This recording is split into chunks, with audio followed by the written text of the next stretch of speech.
principal investigator of the collaborative research project entitled Facets, which is an acronym for Face Aesthetics in Contemporary E-Technological Societies.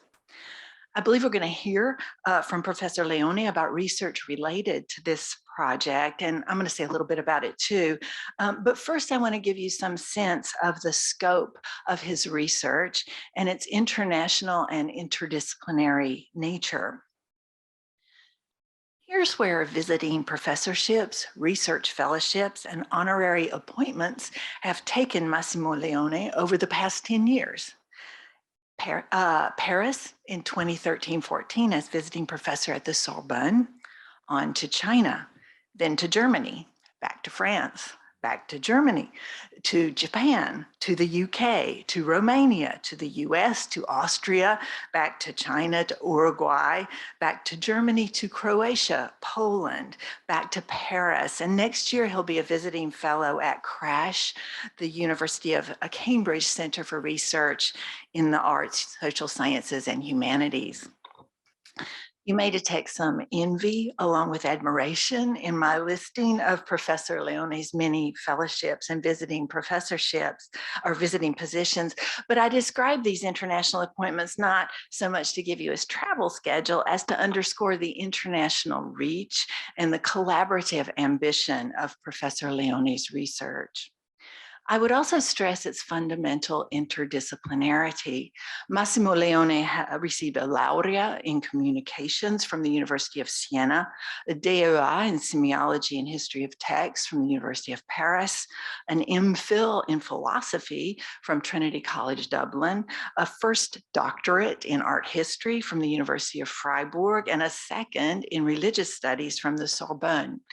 So by training, and I'm guessing by temperament, Massimo Leone is a capacious thinker who pushes disciplinary limits, who brings together diverse modes and methods of research, who thinks transdisciplinarily, transnationally, and across historical periods. His many books, I think 13, but I might have lost count. His many books reveal a broad range of interests held together by a consistent attention to cultural semiotics. From his earliest work on the semiotics of religious conversion and spiritual change, to investigations of digital spirituality, to his most recent work on faces, on digital visual cultures, and on the semiotics of the digital face. This research investigates semiotic ideologies at the crossroads of material and digital cultures, and it offers theoretical frameworks for modeling, among other things, notions of self and other in semiotic terms.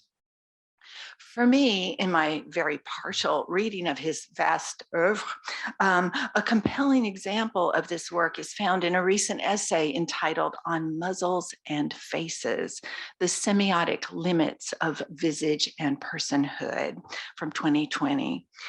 Here, Professor Leone investigates, as he puts it, the anthropological concept of personhood from the point of view of the dialectics between two fundamental elements of social, cultural, linguistic, and semiotic construction of the self-identity of the human species.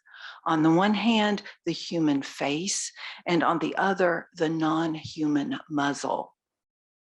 Calling on etymology, semantic analysis, and philosophy, Professor Leone offers a dazzling rereading of Levinas on the ethics of the face, of Deleuze and Guattari on visagité, and of Derrida on animality. And he critiques the identification of the visage as the location of human, non-human intersubjectivity, defined as the ability to see the other as a subject and to see oneself as an other for an other, a subject for another subject.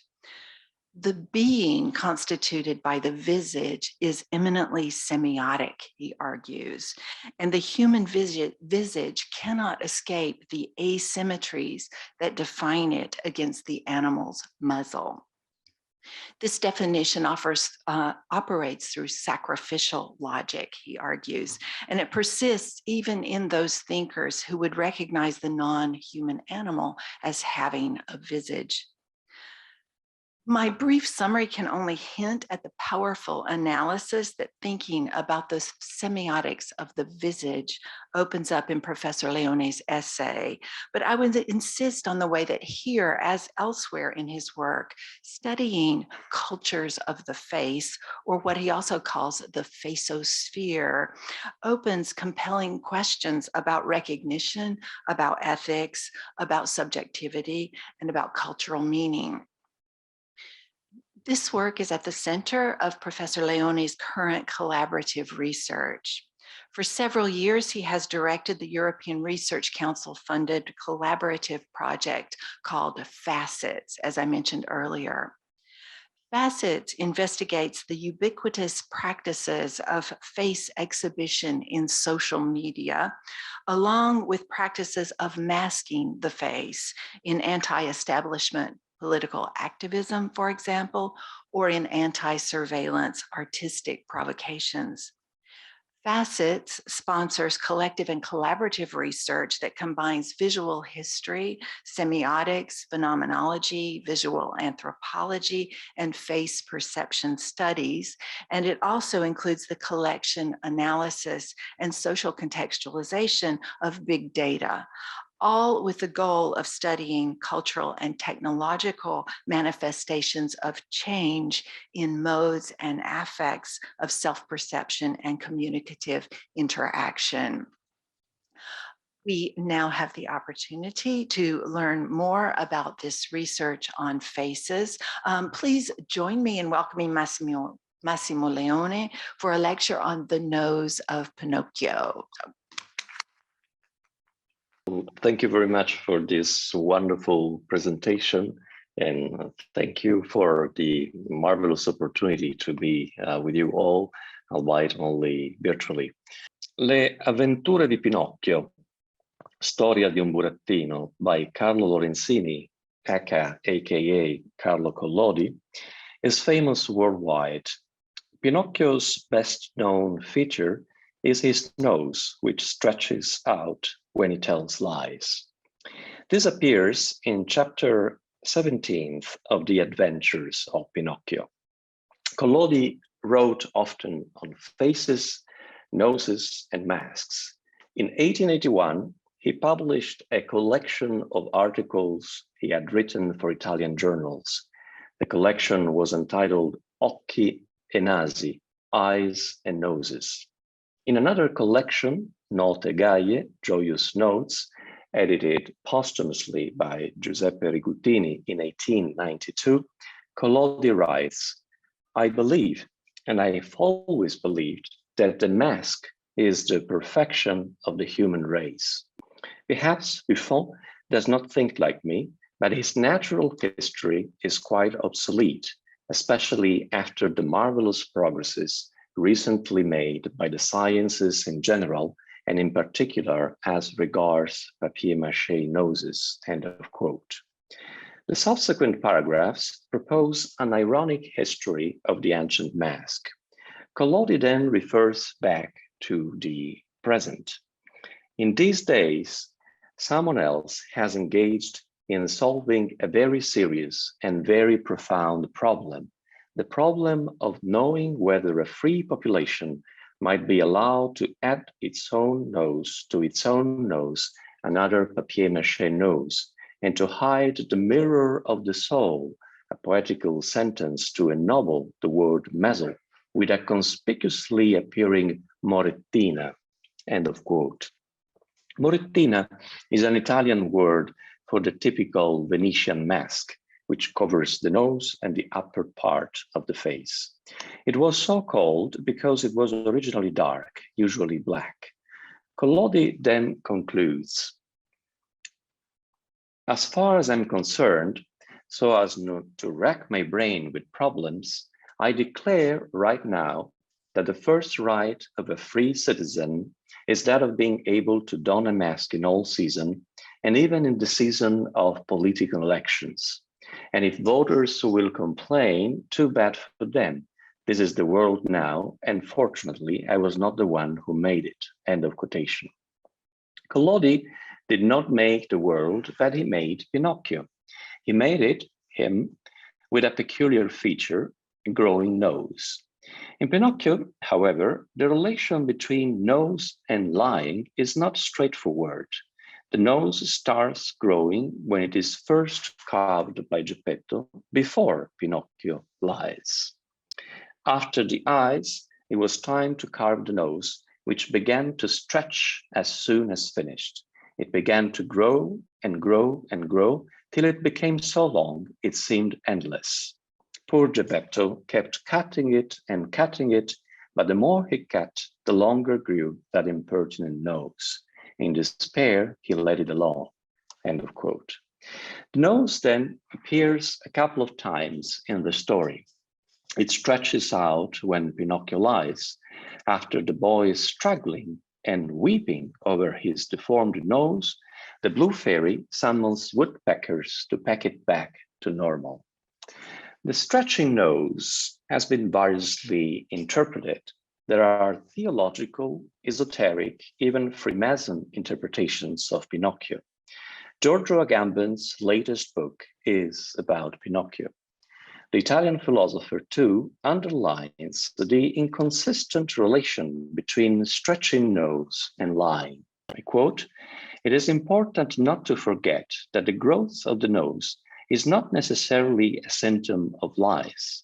When the demiurge, after having made the big wooden eyes of Occhiacci di Legno, fabricates the nose, as soon as it was made, it started to grow and grew and grew and grew until it became an endless nose." End of quotation from Agamben.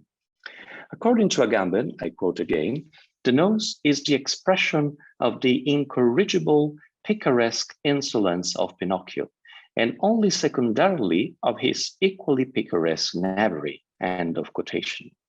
In the Italian philosopher's interpretation, Pinocchio's lying is physiological, linked to its indeterminable character and to the vagueness of an existence that, as a consequence, can only be indefectibly failed. The endless nose of Pinocchio is his truth. Agamben concludes, I quote, "Truth is not an axiom established once for all. It grows and dwindles at a glance, together with life, to the point of becoming more and more cumbersome and difficult for those who adhere to it without reservation, like the nose of Pinocchio, indeed." End of quote. Agamben certainly refers to Italo Calvino's interpretation of Pinocchio as the only true picaresque character in Italian literature. But he, Agamben, also reads Pinocchio's nose as the element of a moral allegory. So does also the US philosopher Martin W. Clancy. In the 2015 article for the New Yorker, "What the Original Pinocchio Really Says About Lying." In his interpretation of Pinocchio's nose, Clancy refers to Rousseau as regards the boy's innate insolence, and to German theologian Dietrich Bonhoeffer's notion of living truth as regards Pinocchio's lying. I quote, "Bonhoeffer argues that it is naive and misleading, perhaps even dangerous, to suppose that the literal truth always or even typically conveys what we mean when we talk about telling the truth. Of course, we often tell a straightforward lie, and for morally blameworthy reasons, but we also often make statements that are not literally true, that are in fact literal lies, while conveying a deeper truth that an honest statement of the facts could not communicate." End of quote. Clancy is also the editor of an Oxford University Press collection of essays entitled "The Philosophy of Deception," published in 2009. It includes a chapter by Paul Ekman on eye-catching and micro-expressions. Ekman became world famous thanks to the fact that the face of human beings does not behave like the face of Pinocchio. When humans lie, their noses do not grow. Yet Ekman became famous also because he argues that human faces are not entirely different from Pinocchio's. When humans lie, Ekman claims, something in their face often changes. The change is involuntary and uncontrollable. Therefore, it can be read as a sign of lying. But Ekman also stresses that this sign is no univocal. Not all involuntary facial microexpressions are symptoms of lying, and not all lies give rise to involuntary microexpressions. Ekman's method to read them has been successfully marketed to privates and institutions, including intelligence services. The US TV series Lie to Me is inspired by his method. Yet Ekman's research is also philosophical. Like Agamben's and Clancy's commentaries on Pinocchio, it bears on the philosophy of lying. More specifically, it inquires into the place of lying in the evolution of the human species. Why are human faces able to simulate inner states? Why are they able to dissimulate them? And why are such simulation and dissimulation almost always imperfect? What determines the degrees of such imperfection? And how was all that adaptive throughout evolution? Are human faces like masks? Is their correspondence with the inside always partial? Umberto Eco, the founder of Italian semiotics, defines semiotics as the discipline that studies everything that can be used to lie. Mirrors, for instance, he claims in an essay, are not semiotic objects because they never lie. If they do, like those that make people look slimmer, they do so always according to the same rule. In the above-mentioned note, Collodi refers to the face as to the mirror of the soul. It is a very old metaphor. The reference is nevertheless ironic. Whereas mirrors cannot lie, faces can. Collodi even argues that the real truth of faces is in their masks. Since masks do not change, the lie they tell turns into a sort of truth. According to Eco's definition, masks are semiotic objects. Differently from mirrors, they can be used to lie. They can be donned to make a face appear what is not. Yet they usually do so according to a code. That is why, paradoxically, they can be more reassuring than faces. They are easier to decode. Are faces semiotic objects too? Yes and no. They can be used for lying, for sure.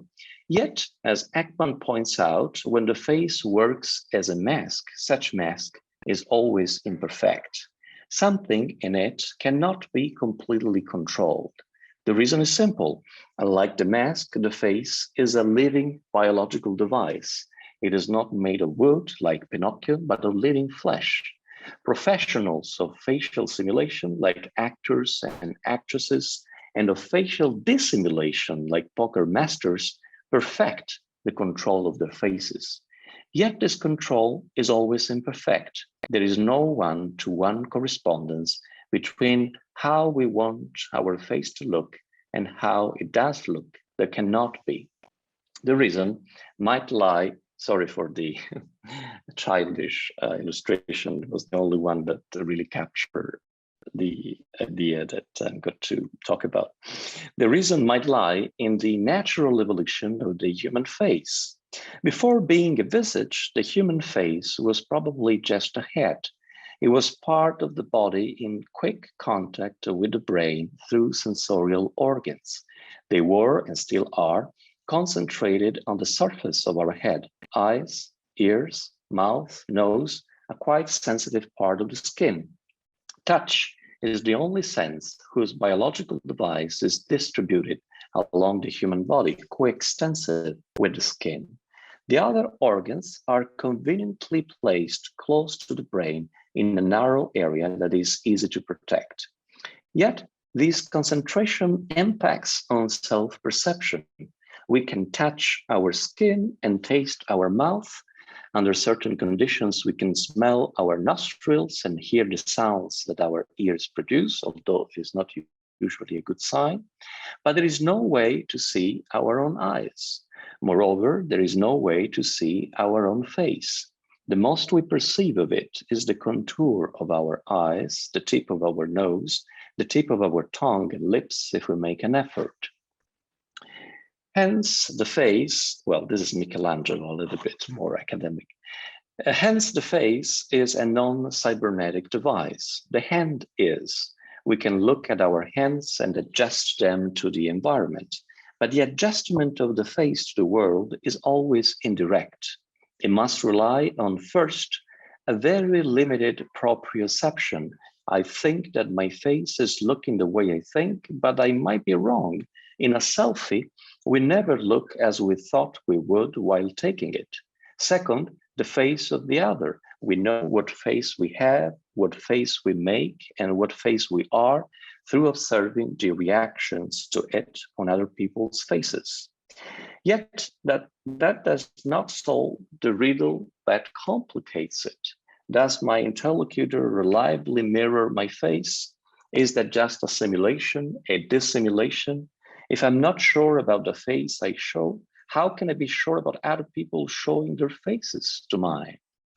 The face is, therefore, a Bakhtiinian device.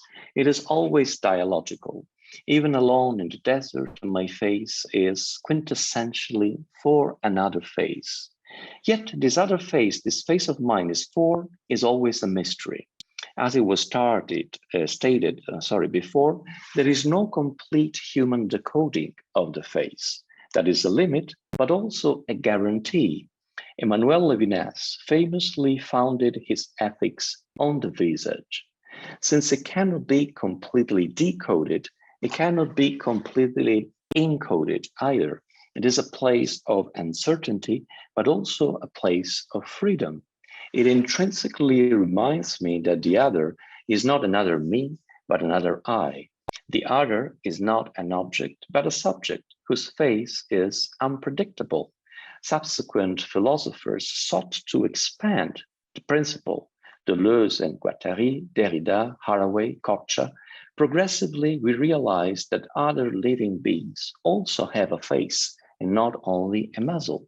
Progressively, we also realized that our face too is a muzzle, as Collodi ironically thought, a natural muzzle beneath a cultural mask that we call our face. Anthropology joins philosophy in showing the limits of the face. In some cultures, the tuaregs, for instance, veiling the face is the norm, unveiling it the exception. The non-cybernetic nature of the face, its invisibility, its unpredictability, is probably a social outcome of natural evolution. In the beginning, there was maybe just a head with a muzzle. Yet something at some stage changed.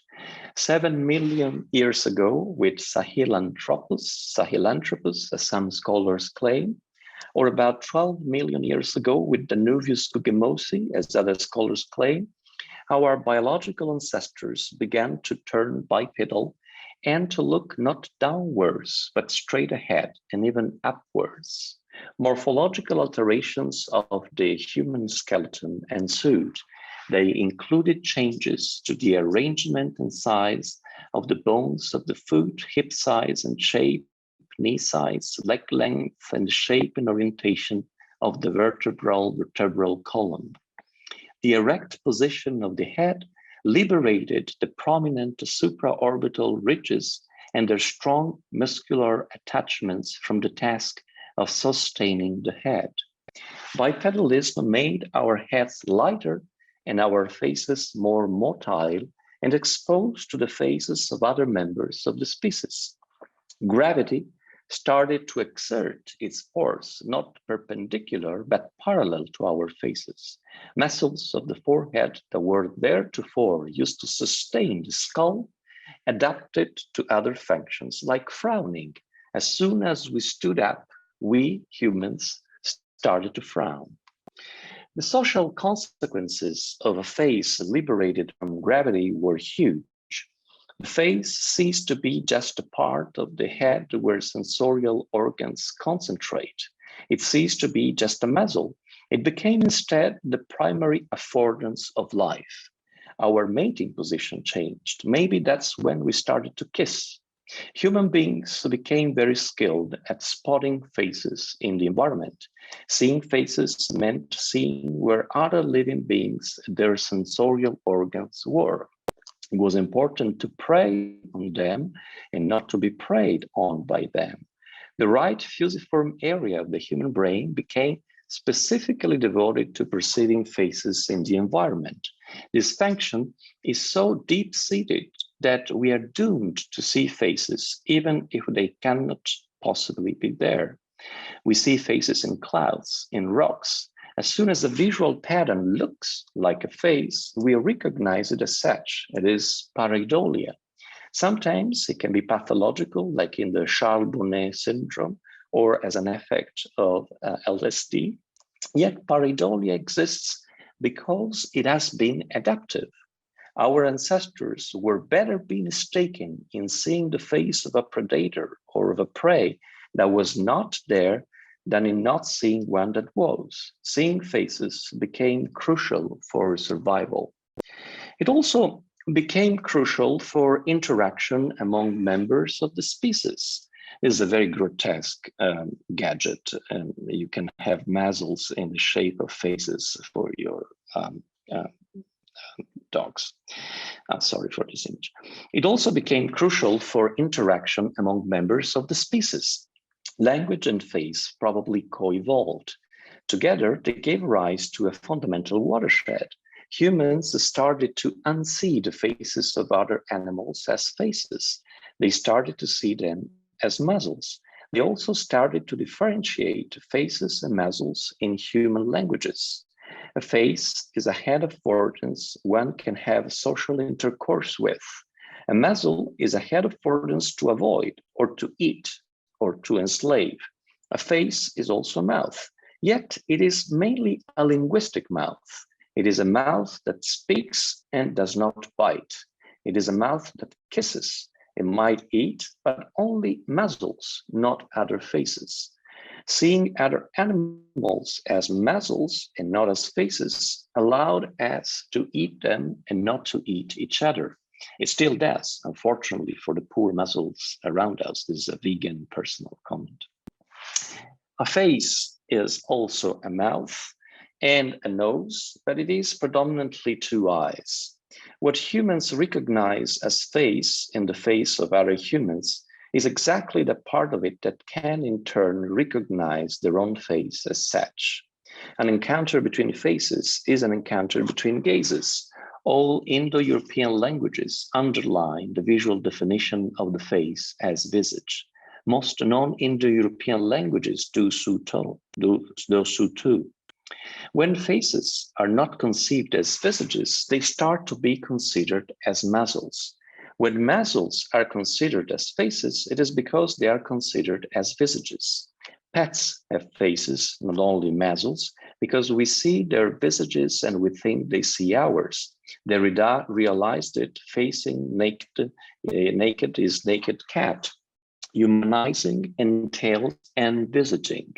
Yet the opposite is true too. Dehumanizing entails defacing. The Nazis represented Jews as animals with monstrous muzzles, as defaced animals. Deleuze and Guattari stressed it. The visage, is also a machine of normalization, a machine of visagité. It is the primary interface of social acceptability and unacceptability, inclusion and exclusion. The inclusivity of a society is also facial. To what extent are its members ready to recognize the faces of others as visages and not simply as faces or even as muzzles? In racist societies, a wrong pigmentation is sufficient to turn a face into a muzzle. But on the opposite, the machine of visagité can be used to attribute a face to faceless and even to inorganic objects in design, for instance. We can feel our absent face, we can guess it from the faces of others, but we can also make it present through representations. Mirrors are a recent invention of the humankind. For a very long time, faces could be reflected only into opaque surfaces such as water or metal. Visual representations of faces are older than mirrors, yet they are not the oldest representations. Bataille speculated that in cave painting, representing the face was a taboo. That is difficult to ascertain.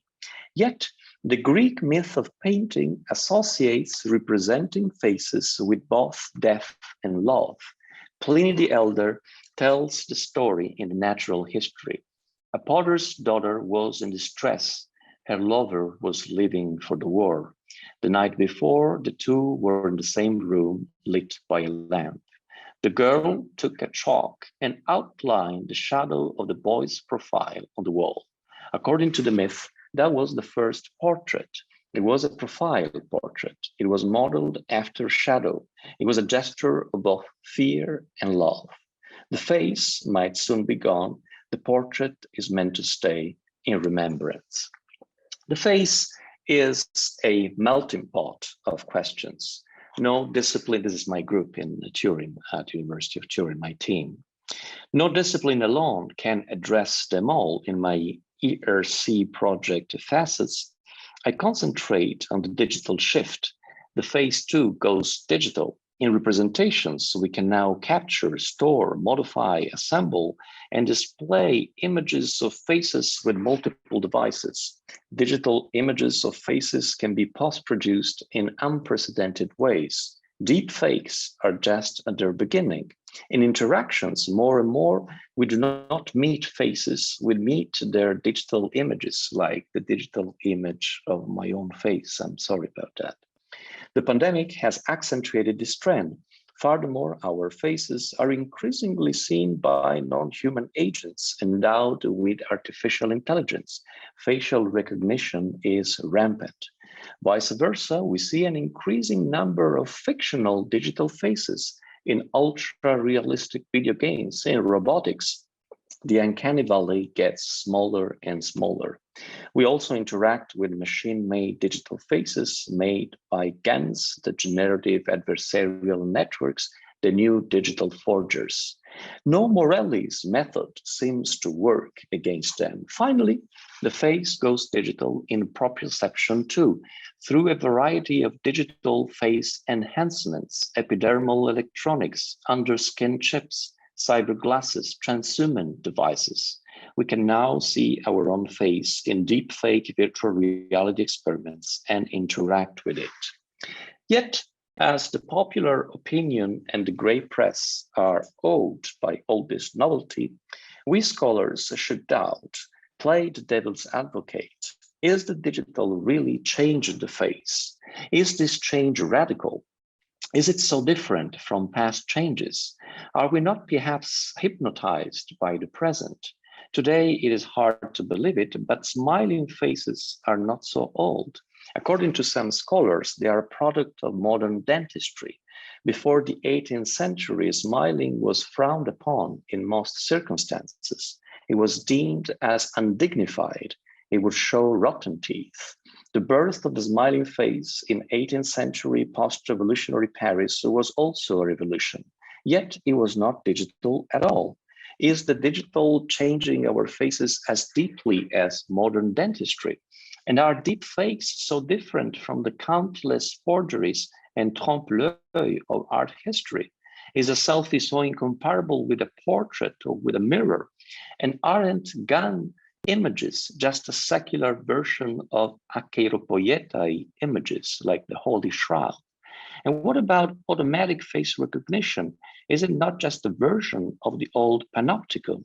These are just some of the questions to be discussed. I'm going to deal with some of them in the few minutes that are left for my presentations. Between June 19th and September 27, 2020, the Carré d'Art Museum of Contemporary Art in Nîmes, France, proposed an exhibition entitled Faces, des visages, with the subtitle The Time of the Other, Le Temps de l'Autre. The human face was thematized through the presentation of several artistic works, ranging from Christian Boltanski to Sophie Calle, from Thomas Ruff to Ugo Rondinone, and like many exhibitions in the same period around the world, this one too was intended as a reaction through the museum to the confinement and masking caused by the current pandemic. In these times of confinement, where anyone could seem to be a threat and where we advance masked, this exhibition, made up largely of works from the collection, leads us to look at the other. This was the slogan of the exhibition. The poster for Nîmes exhibition contained an image from a video installation by African-American artist Martin Sims, whose work often focuses on the face as a site of identity and conflict in US society. The exhibition was obviously influenced or even motivated by the urgency to reflect on a very quotidian yet mysterious object, namely the face, after the lockdowns caused by the spread of the COVID-19 virus. During the pandemic, in fact, the face was challenged from several perspectives in its anthropological status and its deep semiotic functioning, the difficulty or even the impossibility of meeting the other face to face, the imposition of the mask, the forced digitalization of the face in professional, social, and intimate life. All of these dynamics imposed a rapid and pressing reconsideration of what was previously consubstantially and literally naturalized as being in front of everyone's eyes, that is, the face. The exhibition in Nîmes chose to highlight a sentence from the philosopher of the face par excellence of the 20th century, Emmanuel Levinas, and precisely, oh, by the way, my team too had to comply with norms. We created some facets, face masks.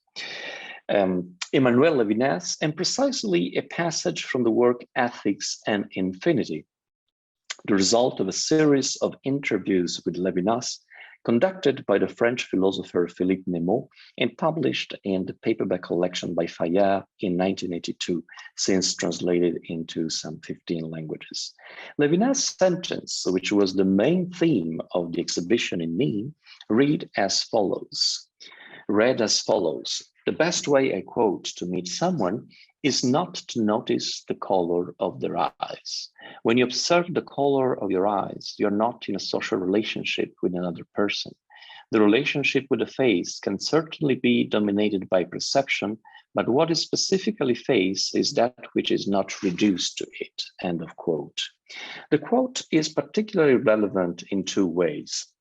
On the one hand, on the surface, it is both a metaphorical and literal node to the political question of the face and its pigmentations, emphasized, moreover, by the choice of Martin Sims' image in the poster. Almost at the same time that the world was partially covering the faces of men and women in an attempt to hinder the spread of the virus, a movement of opinion spread globally, propelled by the violent death of African-American citizen George Floyd at the hands of a white police officer. This movement thematized the social and political role of skin color, but at the same time, it focused on the face and the mouth in particular as a channel for breathing suffocated by police brutality. The two social circumstances, both focused on the face and especially the mouth, have since often intersected in public discourse, for instance, in the exhibition at the Carré d'Art. On the other hand, Levinas's phrase has nevertheless revealed another, deeper relevance, which could be described as the ethical phenomenology of the face.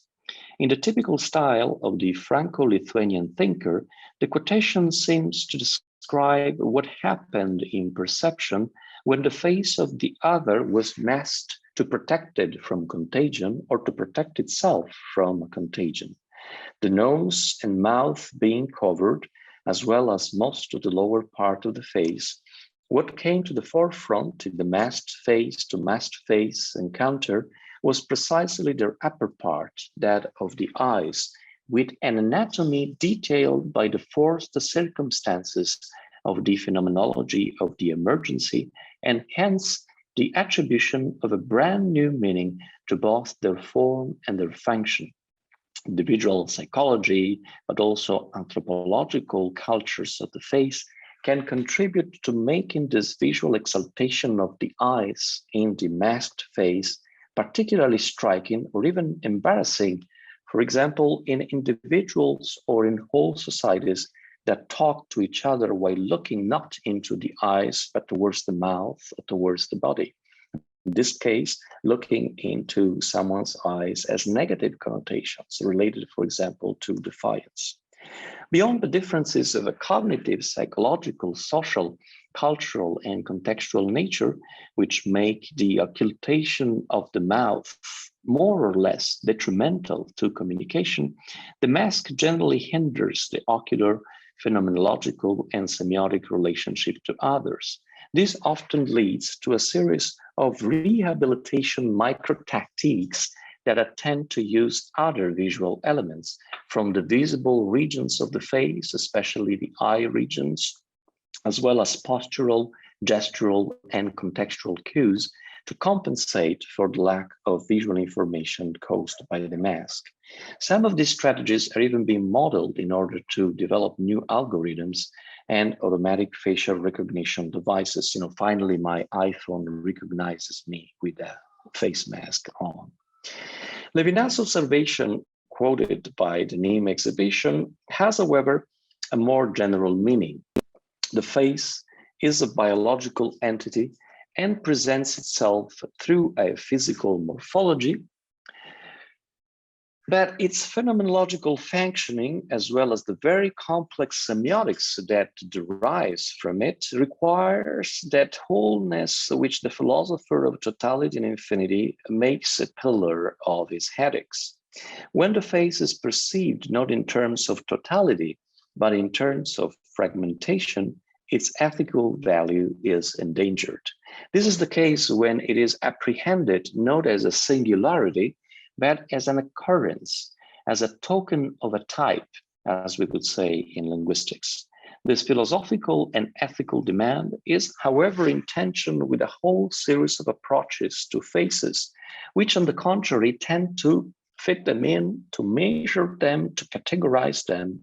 How can we develop an anatomical study of the face and make it an object of science without emphasizing the aspects that several faces have in common in their structure? How can we explore the cognition of the face without trying to standardize the lines of perception? How can we resist the urge to find clues to a typology of personalities? And how can we develop an automatic reading of faces that is not parametrized? The objectification of the face is of crucial importance in all domains of social life, from interpersonal interaction to the recognition of civic identity when protecting territories and borders. Yet, it is exactly in these domains and in these occasions of measuring and controlling faces that their uniqueness is undermined, humiliated, mortified. The idea of the quantification of faces immediately returns to memory, to the harmful tradition of theories of race, so often entangled with the pseudo-scientific prejudices of colonial ethnography and positivist criminology.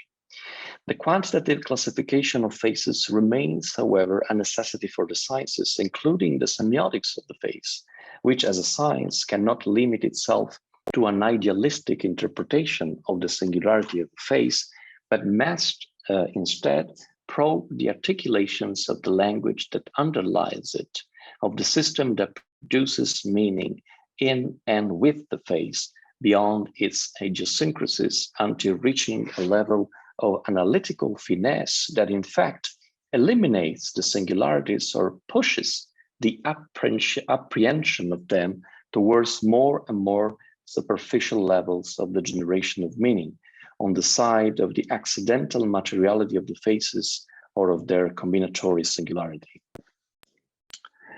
The naturalized American Lebanese poet Khalil Gibran dedicated a short poem to the faces whose conclusion seems to point in the same direction. I've seen a face with 1,000 countenances, and a face that was but a single countenance as if held in a mold. I've seen a face whose sheen I could look through to the ugliness beneath, and a face whose sheen I had to lift to see how beautiful it was. I've seen an old face much lined with nothing, and a smooth face in which all things were graven. I know faces because I look through the fabric my own eyes weaves and behold the reality beneath, end of quote. This poem, as well as the above mentioned quote from Levinas, seems to indicate that in the ethical encounter with the other, the appropriation of the other as an object and thus the violence towards his, her, their subjectivity often involves practices that deny the phenomenological totality of the face. For example, when one focuses on the anatomical details of the other's face, especially if they're not grasped in their singularity, but with a concern for categorization, the face of another then is no longer the surface of a singularity, but the beginning of a classification where the other is appropriated as an object, as it is categorized. Such is the biological and anthropological inheritance of singularity in the human face of all cultures and at all times, that any classification operation can constitute a kind of threat to this very inheritance. Sometimes in life, our face is compared to someone else's and judged to be similar. The fact that we are told that we look like a famous and handsome actor may even flatter us, but the suggestion that our face is an exact copy of another face, especially if it is an anonymous one, may on the contrary hurt us or even worry us, especially if the semiotic context requires, on the contrary, an exaltation of singularity, as in any supposedly loving interaction, telling one's lover that his or her or their face looks exactly like that of a well-known actor or actress will not be received positively, since any discourse of comparison or classification of the face potentially undermines the singularity, or at least the social discourse that detects it. A semioethics of the face inspired by Levinas must then articulate the system of perceptual, cognitive, and material operations that threaten the totality of the face as a stronghold of singularity and its reception by the other. This articulation must also target the operations that, on the contrary, tend to exalt the singularity of the face in the phenomenology of its interactions.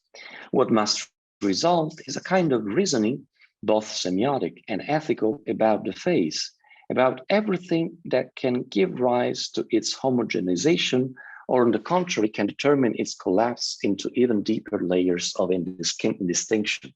Basically, to study the semiotics of the face is to study one of the most accomplished human attempts to emerge from the anonymity of nature by and through language, through the institution of the singularity of one's own face and that of others.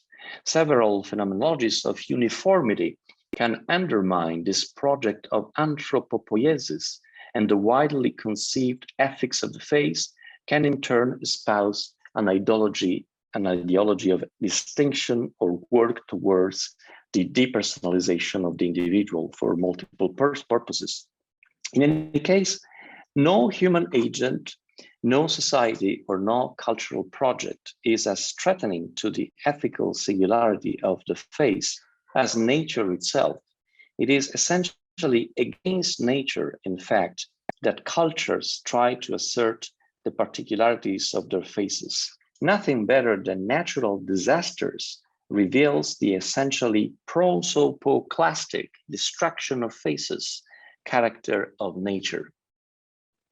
This is about doubles in Saramago and, of course, in the film rendition. In 2004, and I will shortly conclude, a large part of the Indian Ocean coastline was devastated by a tsunami that ravaged mostly the poorest villages in the region, causing massacres. In 2006, the Sri Lankan American poet Indran Amirtayagam published the Splintered Face Tsunami Poems, a collection of poems in which he tried to elaborate a kind of poetic resilience against several forms of erasure, understood as an operation that aims at eliminating the human face or reducing it.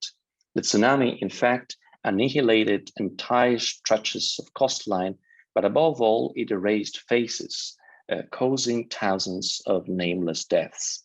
One of the central poems of the collection is entitled quite simply Face. It opens with the following lines.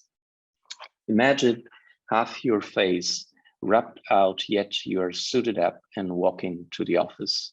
How will your mates greet you with heavy hearts, flowers, rosary beads? How shall we greet the orphan boy, the husband, whose hand slipped, children and wife swept away? How to greet our new years and our birthdays? Shall we always light a candle? Do we remember the time erases the shore, grass grows, breaths modified? And again, near the conclusion of the poem, I do not know how to walk upon the beach, how to lift corpse after corpse until I am exhausted, how to stop the tears when half my face has been wrapped out beyond the railroad tracks, and this anesthetic, this calypso can to the last verse. What shall we write in the sand? End of quote. Natural disasters, as well as those that humans inflict upon each other in the mutual attempt to erase the face of an enemy people. We have an example now very close to Europe. A project that reaches its climax in genocide, for example, the Shoah, which is the basis of Levinas's philosophical experience, are essentially massive erasures of faces. Even the pandemic of COVID-19, which continues to ravage several regions of the planet, consists not only in the drama of the erasure of the faces of the living under the masks, but also in the tragedy of the erasure of the faces of the dying under the oxygen masks, in the anonymity of the mass graves, in that terrible image which no one can forget of the overflowing coffins leaving Bergamo in Italy on a line of tracks. Semioethics of the face must therefore consider this polarization between semiotic conditions that make it possible to cultivate the discursive illusion of the singularity of the human face, and conditions and operations that, on the contrary, ensure that it is diminished, that it fades away until it collapses into indistinction. The semiotics, especially in its most general aims, but even when applied to a particular case of studies, for example, that of the partial erasure of the face under medical masks, must not neglect, nevertheless, attention to its most general and profound ideological presuppositions. The project to erect the face as a bastion of singularity is very global, but it nevertheless has anthropological as well as cultural and historical roots. On the one hand, there are cultures increasingly in the minority in modernity, where the primary function of the face is not that of being a perimeter of singularity. On the other hand, particularly in the context of a reflection of the human face in the era of the Anthropocene, we must not forget that the face is an inherently anthropocentric affordance, for the phenomenology of the human face is only possible if that of the non-human is simultaneously erased. The semiotics of the epiphany of the face, in fact, takes its meaning by contrast and by opposition to operations of occultation, which can assume multiple forms and dynamics, while being essentially reduced to two phenomenological categories. On the one hand, the figurative compression of the singular face, namely the mask, On the other hand, the plastic repression of the singular face, namely the veil, sorry. Deleuze and Guattari tried to grasp the ultimate principle of the phenomenology of the face as visageness, as visageité, identifying it essentially in an original plastic structure composed of a pattern of protruding openings from an undistinct background. But let me conclude. The need to hide our face because of the pandemic shocked us. Especially in the West, the face is a rampart of singularity. The causes of the pandemic have not yet been precisely determined, but a hypothesis shared by several renowned scientists explains it as an effect of what could be called the excesses of the Anthropocene. By exceeding the anthropization of the planet, humans have upset the ecological balance between themselves, other animal species, and the virus. By multiplying our prey among non-human animals, we have become prey to their predators, that is, the viruses. We are, in a way, replacing other animals as targets of viruses. A pandemic probably caused by anthropocentrism has thus forced us to renounce, at least temporarily, the semiotic device that constructs the human phenomenological distinction, namely the face. We had to mask ourselves. Medical masks, however, in their design, in their phenomenology, in their functions, and in their semiotics, have implied a fragmentation of the plasticity of the face, and thus the difficulty, or even in some cases, the impossibility of tracing the path of visageité back to the social sanction, which in interlocution recognizes and makes recognized the singularity of the individual. The pandemic, the result of the violent way in which we humans muzzle other living beings, especially non-human animals, has muzzled us in turn. By dint of denying the faces of other living beings, we ended up with a denied face. We tried to react by redesigning the masks, imagining them transparent, technological, aestheticized by decorations, even by reproducing the underlying faces. However, especially after the emergency, when the pandemic will have dissipated, it will be rather by a new design, not of the masks, but of the faces that we will have to react. An ancestral lineage of prevarication and suffering has built the human face, which is what is due to the subjugation of all other living beings, fruit of the negation of the faces of other species. In order to reconstruct our own face after the pandemic, it is not enough to unmask it. The face of the living must be unmasked, it must be revealed. The true revelation must consist in the reversal of the myth of Isaac. The ram must be unveiled, freed from the muzzle, and above all, freed from the muzzle, recognized face, stopping its sacrifice.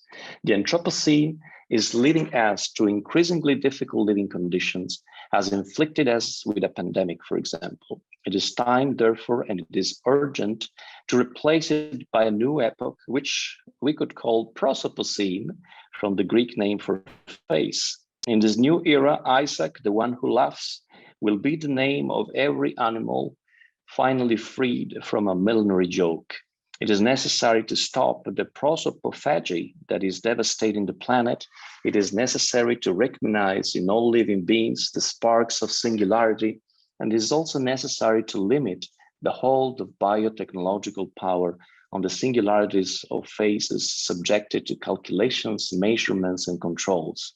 Let's replace the ram of sacrifice with plants cultivated with dignity, and the machines that erase the singularity of faces with devices that, on the contrary, exalt their uniqueness.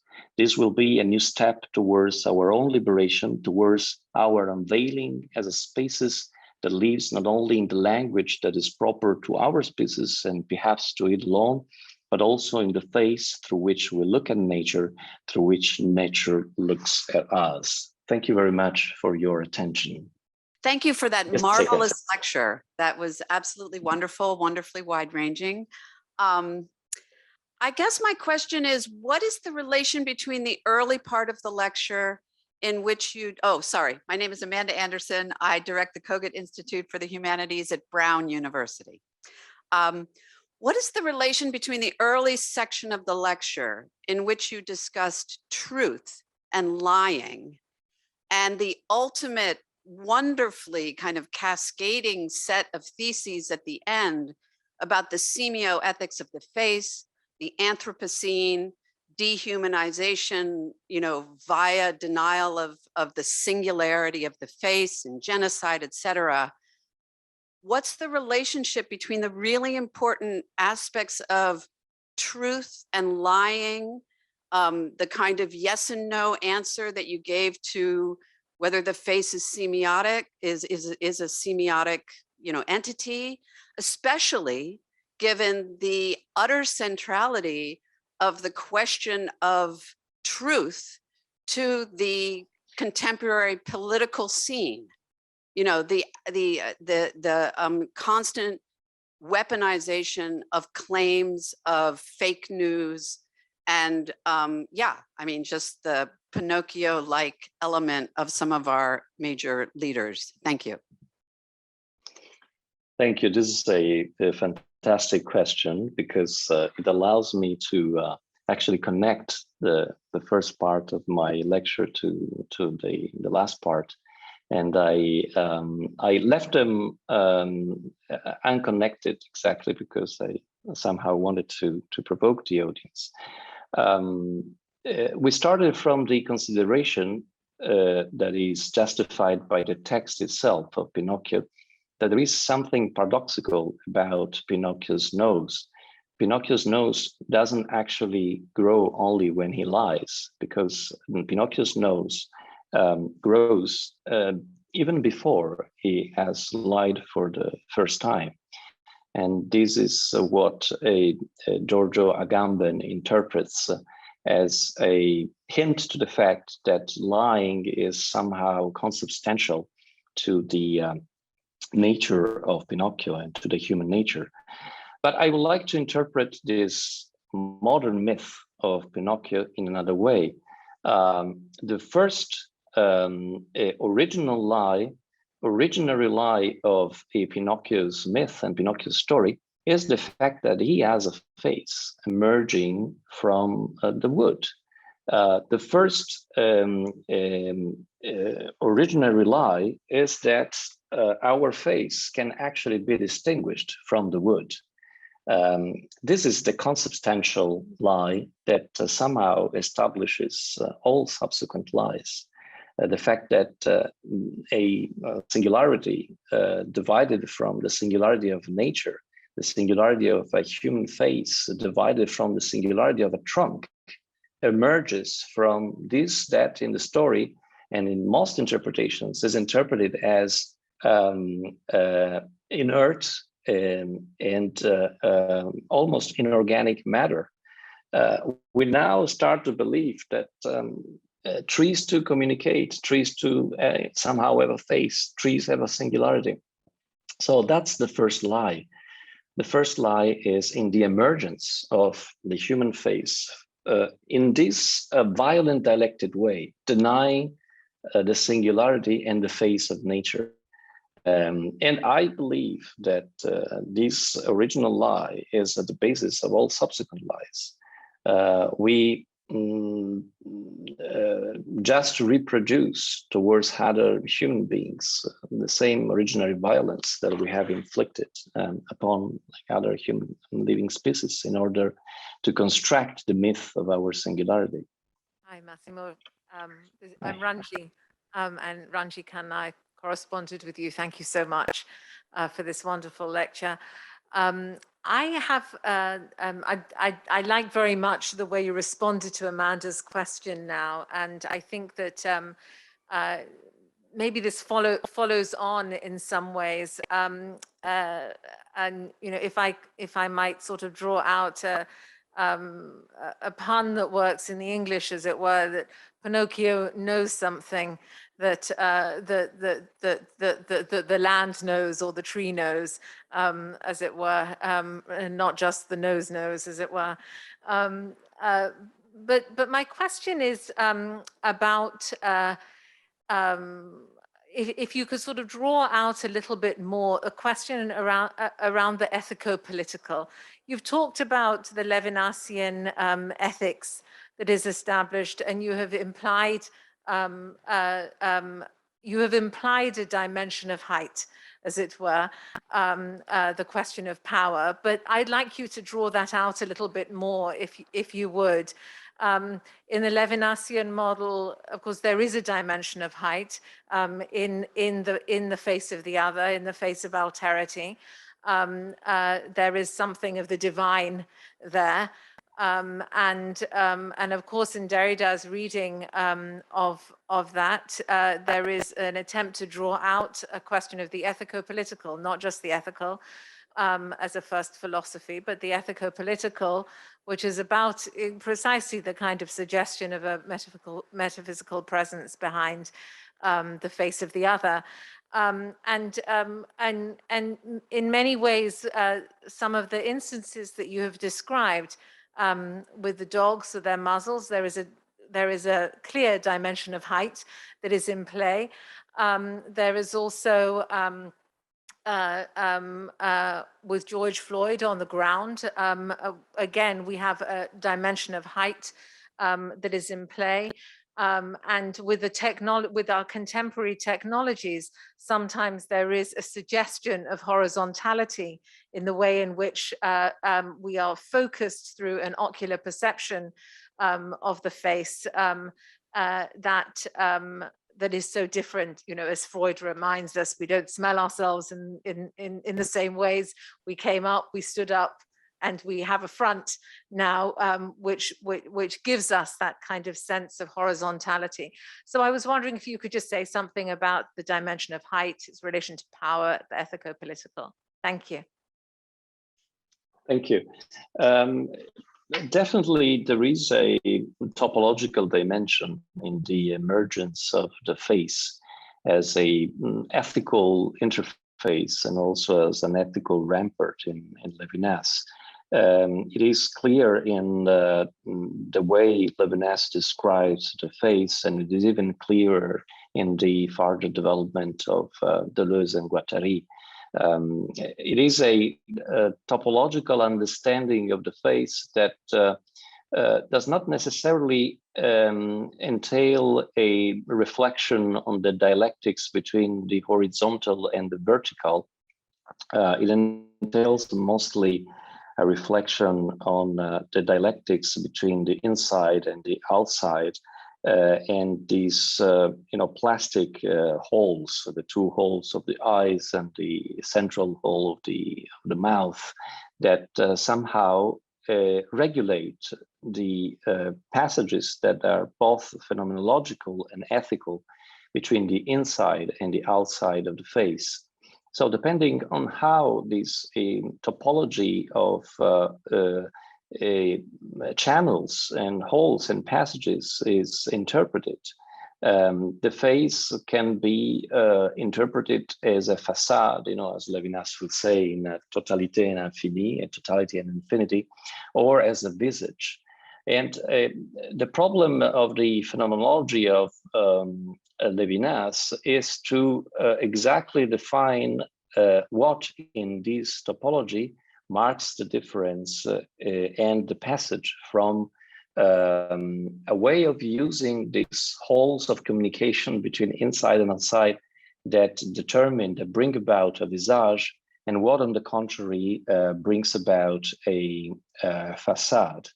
And the topology that Levinas eventually ends up describing is a topology that appears to be molded on a principle of vision, on the principle that there is an ancestral importance in the visus, in the fact that the face is in front of a gaze, in order to determine its ethical importance.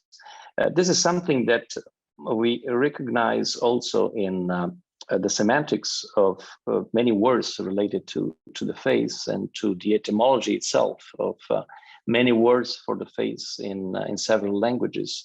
Visus in Latin, but also prosopon in Greek, which is etymologically what is in front of the eyes.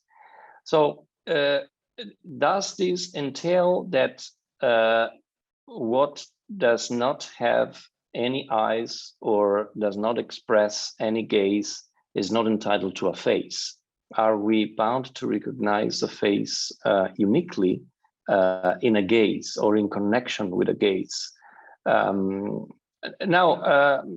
this is not an answer to your question about a vertical horizontal topology, but is a question on what, it's an answer on what that dialectics and that topology entails. The gaze always entails a distance, and distance together with the gaze always implies an asymmetry. It is the kind of topological asymmetry that you were so skillfully describing in your question. So now can we, on the contrary, enlarge this phenomenological and ethical concept of the face so that it doesn't entail any kind of asymmetric topology and any kind of distance, which somehow brings about also an idea of power, but also an idea of subjugation? Can I see a face in a tree, for instance, although I cannot recognize a gaze in tree? Can I recognize a face in living animals that do not function in the same perceptual and sensorial way as mammals do not have the same organs, do not have eyes? A sea urchin, for instance, can I recognize a face in a sea urchin? You know, I used to eat them when I was in my pre-vegan life. But now I can recognize that they have a face, although they don't have any eyes, although the way in which they manifest their face is not exactly the way in which Levinas would consider it. It is a face linked with the idea of a non-suppressible singularity. Whatever interacts with me from this sphere of irredeemable singularity somehow works in the same way that human beings work when they show their faces. And as a consequence, this principle of the visage can be enlarged much more than certainly Levinas did. You know, that was the question that was asked to Levinas when he was dedicated a symposium in Cerisy-la-Salle in France. And someone from the audience, Derrida was also present, asked him, but you know, can we see a visage in the snake? You know, in the snake of the Bible, for instance, you know, that to go back to the metaphysical dimension mentioned in your question. And Levinas answered, I don't know, you know, I have to think about it. And he didn't have time to think about it, but Derrida did, you know, and he developed the question in the wonderful book, The Animal That Therefore I Am, which in French is also, of course, The Animal That Therefore I Follow, L'animal que je donc je suis.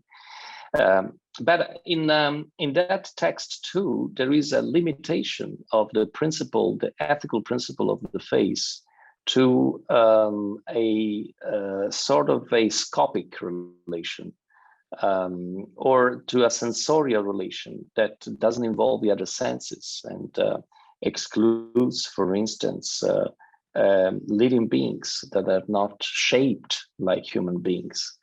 And it is perhaps with Donna Haraway that this principle is really expanded, you know, to include also other forms of life that have shared the same metaphysics of singularity, and therefore must somehow, if one adheres to this philosophy, must be encompassed in this general principle of the face.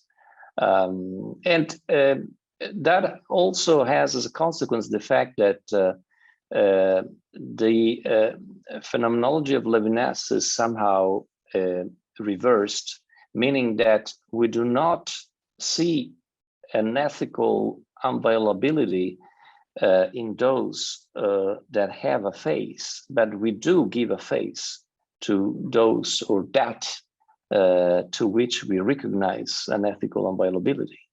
So nature as a whole, for instance, or landscape as a whole can have a face.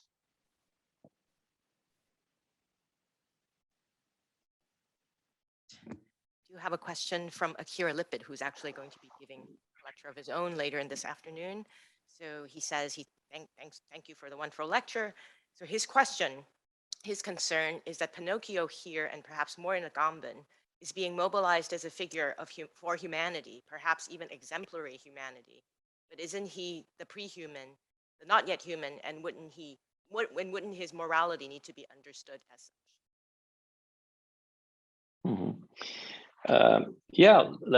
Agamben's interpretation seeks to turn Pinocchio and this phenomenon of the growing nose into an argument to define humanity and what is consubstantial in humanity in relation to the difficult dialectics between truth and lie. But at the same time, I receive this interpretation with interest, but I'm much more interested in the motility of Pinocchio's nose.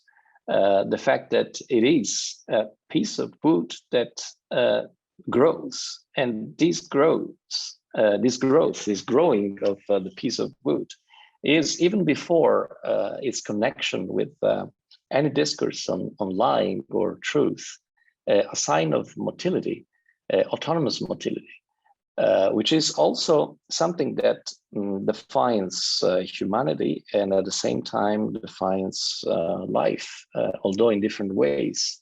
That can define living beings, not only human beings, but also other like animal species, that defines plants, that defines viruses as well. So I understand the philosophical purpose of Agamben, but I would say that when Collodi reflects on the relation between muzzles and masks, is probably reflecting on something that doesn't really pertain uniquely to the human intercourse, to the enunciation and the reception of a lie. It is somehow pointing at the intimate lie that precedes any exterior lie, which is the lie of having a face, the lie of being endowed with this face that Collodi in these notes that I've mentioned in the beginning of my lecture considers like a mask on a muzzle.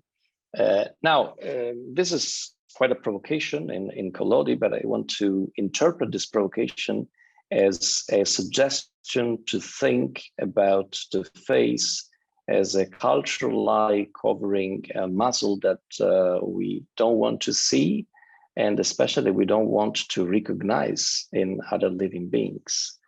You see, there were many, this is a little bit trivial, but let me say it. There were many recipes in Italian food. When I'm Italian, I have to talk about food at some stage. There are many recipes, there were many Italian recipes, including the head of animals, the faces of animals. Even in butchers, you could buy the head of animals. Now the faces of animals and the head of animals have disappeared, from Italian recipes, from markets, from food. Why? Well, because we don't want to see the faces when we actually eat them. We want to actually forget that they had a faces, that they had a life, a singular life. So this is a very trivial example, but to see that there is such a taboo, very spread taboo about this ancestral and I would say definitory violence of the human species towards the other animal species.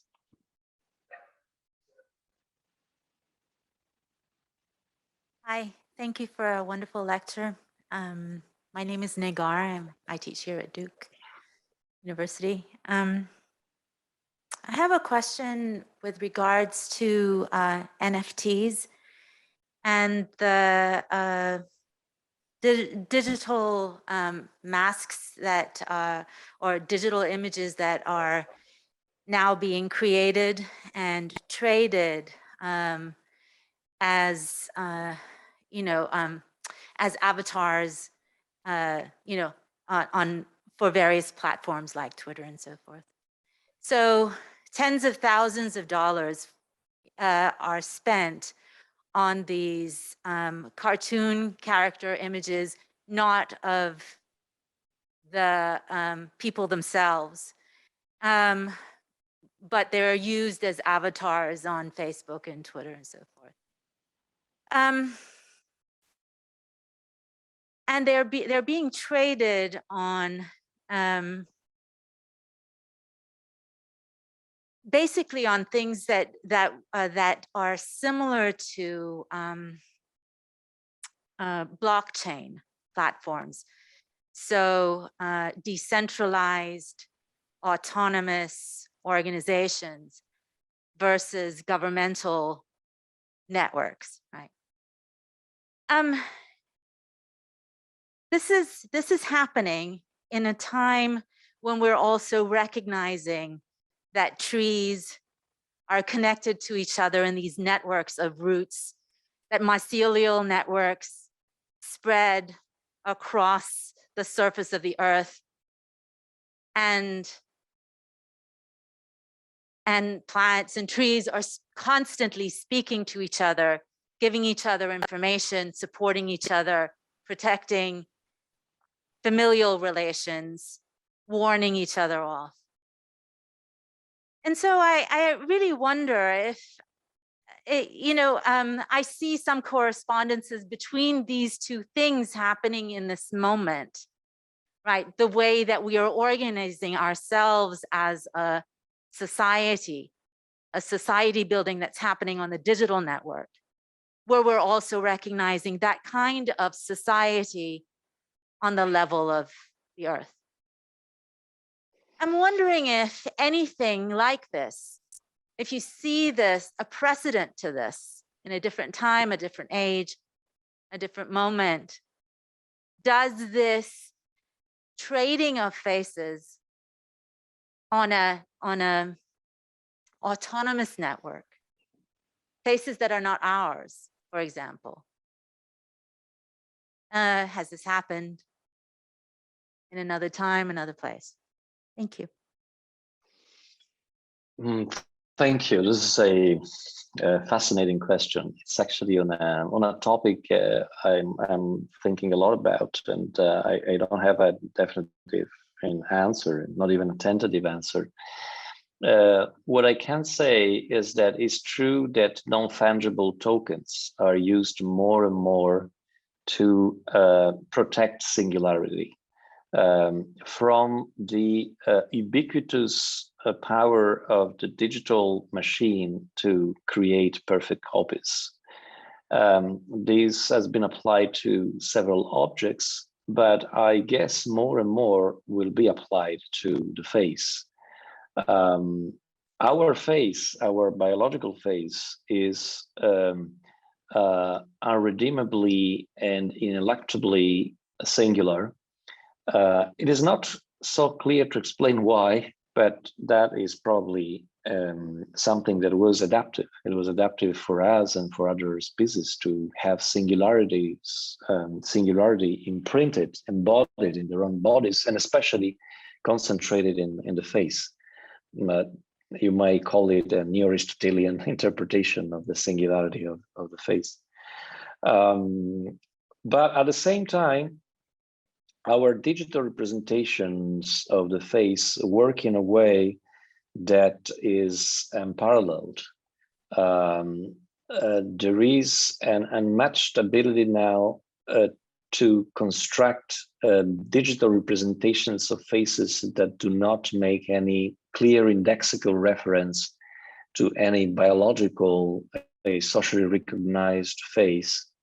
And this evolution has been very rapid. Generative adversarial networks would not exist up to like 2017, 2018. The article by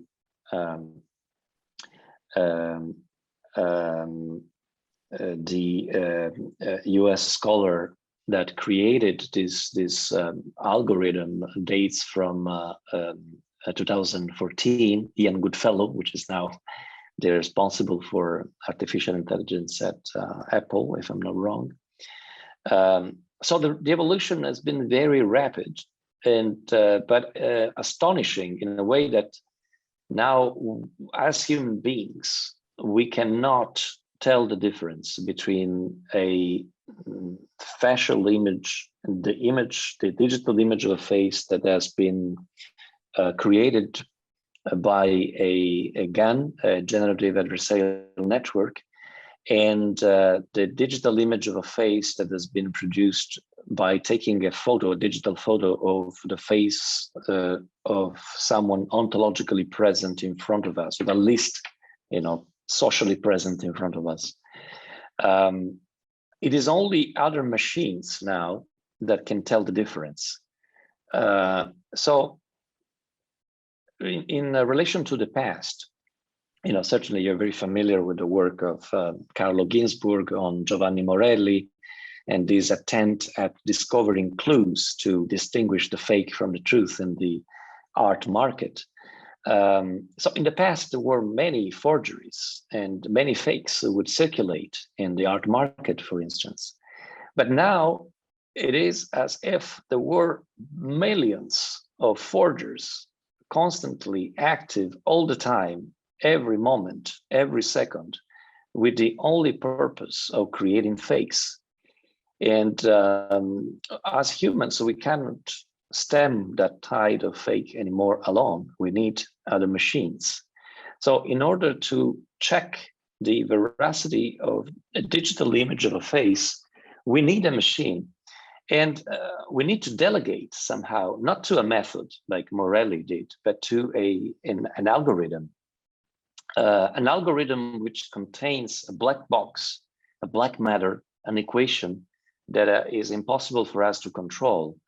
So we have to trust the algorithms that tell us that a fake is a fake and that a truth is a truth, a little bit like we would trust gods. The algorithmic sublime is called by someone.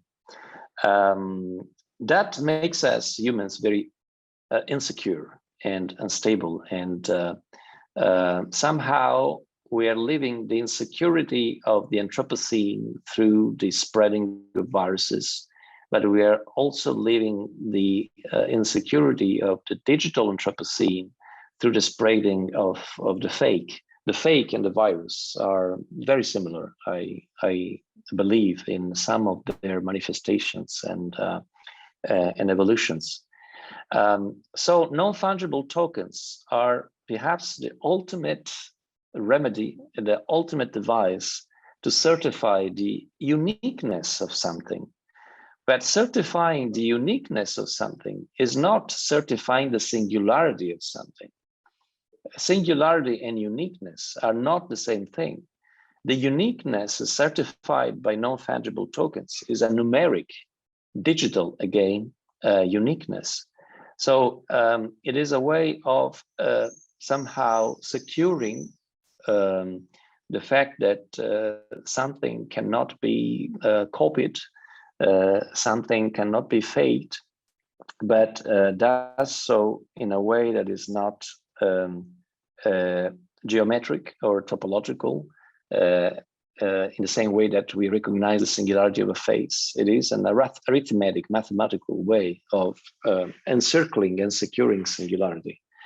So I think that NFTs applied to the human body and to, for the moment, to images of the human body, but perhaps in the future also to the human body itself, are the ultimate consequence of the crisis of the singularity, of the illusion of singularity that has been cultivated for centuries in human cultures. And the way to react to it, in my opinion, is not to entrench our singularity by a numeric digital fortress.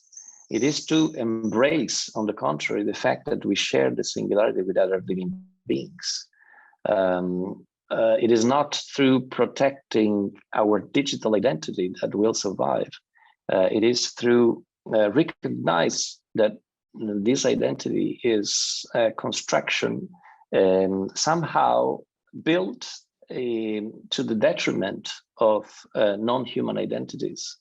At least this is the way that I see, exactly as I see the only way out of the virus spreading and the pandemic catastrophes, not in the dream of eliminating viruses from the planet, but reestablishing a coexistence equilibrium with it. At the same time, we have to establish a coexistence equilibrium with the fake. The fake has always been part of human life, human societies, but now we have lost that equilibrium. Massimo Leone, thank you for a wonderful lecture and for a stimulating discussion.